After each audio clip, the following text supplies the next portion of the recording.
સુરતની અનેક સ્કૂલો અત્યારે પણ મનમાની કરે છે તેવો એક દાખલો સામે આવ્યો છે। સુરતમાં આરટી હેઠળ જેને એડમિશન મળ્યું હતું તે બાળકના વાલી પાસે 70,000ની ફી માંગવામાં આવી। વાલીઓનો આક્ષેપ છે કે સ્કૂલે તેમની પાસે બાંયધરી પત્રક પણ લખાવી લીધું છે।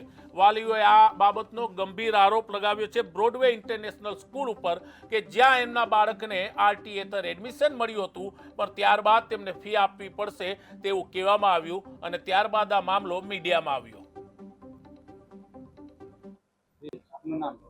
પૂર્ણિમા હરીશ દાવલે, વોર્ડ નંબર 28, સુરત મહાનગરપાલિકા કોર્પોરેટર। કઈ રીતની તમને કમ્પ્લેન મળી હતી અને આજે મારા વિસ્તારની અંદર વોર્ડ નંબર 28 પાંડેસરા ભેસ્તાનના વિસ્તારની અંદર ધરમનગર સોસાયટી ખાતે રહેતા એક પેરેન્ટ્સ મારી પાસે આવ્યા હતા કે જેમના બાળકનું 2024ની અંદર આરટી હેઠળ બ્રોડવે ઇન્ટરનેશનલ સ્કૂલની અંદર એડમિશન લાગ્યું હતું અને ત્યાં એમનું બાળક પહેલા ધોરણની અંદર ભણી રહ્યું હતું અને હવે જ્યારે વર્ષ પૂરું થવા આવ્યું છે ત્યારે પેરેન્ટ્સને બોલાવવામાં આવ્યા હતા અને પેરેન્ટ્સને કહેવામાં આવ્યું છે કે તમારે 70,000 ફી એક્ટિવિટી ફી ભરવી પડશે।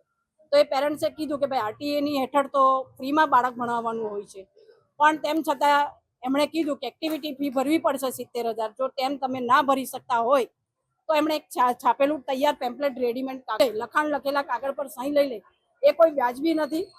અમારી ભાજપ સરકાર ટ્રિપલ એન્જિનની સરકાર હું એમ કહું તો ચાલે।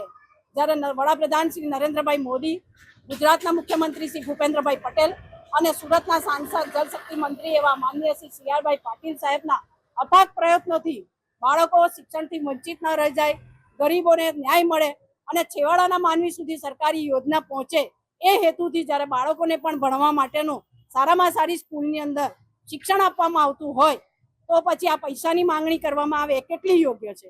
હું સુરત શહેરના શિક્ષણ મંત્રી શ્રી પ્રફુલભાઈનું પણ આ બાબતે ધ્યાન દોરીશ।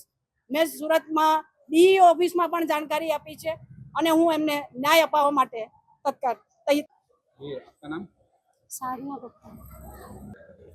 स्कूल वाले ने ये बताया कि अब यानी 2024 में उसका आरटी में नंबर लगा तो अब दूसरी बार फिर पहला साल वो बच्चे ने पढ़ा वहाँ पे। उसके बाद अभी उन्होंने हमको फोन कर बुलाया कि आप यानी हम आपके बच्चे को स्कूल में यानी अभी नहीं पढ़ाएंगे। तो हमने उनसे पूछा कि सर ऐसा क्यों है, हमारा तो आरटी में नंबर लगा है तो आपने 1 साल के लिए एडमिशन क्यों लिया था, पूछा। तो उन्होंने बोला अगर आपको पढ़ाना है स्कूल में तो 1 लाख यानी 70,000 रुपए आप एक्टिविटी का पे करिए तो हम आपके बच्चे को स्कूल में रखेंगे और पढ़ाएंगे। तो हमारे पास हम भाड़े से मकान में रहते हैं और हमारे पास अगर यानी 70,000 भी नहीं है फीस का तो बात ही नहीं है। 70,000 हम एक्टिविटी का देंगे वो भी नहीं दे सकते सर। तो फिर तो हम उसमें हमने विनती करा कि सर नहीं हमारे पास नहीं है, या तो अगर हमारे पास होता तो हम भाड़े से मकान में रहते आरटी में क्यों। फिर हमने अपने यानी हमारे यहाँ के मिसेज पूर्णिमा धावले कारपोरेटर हैं, फिर उनके पास हमने उनको सारी बात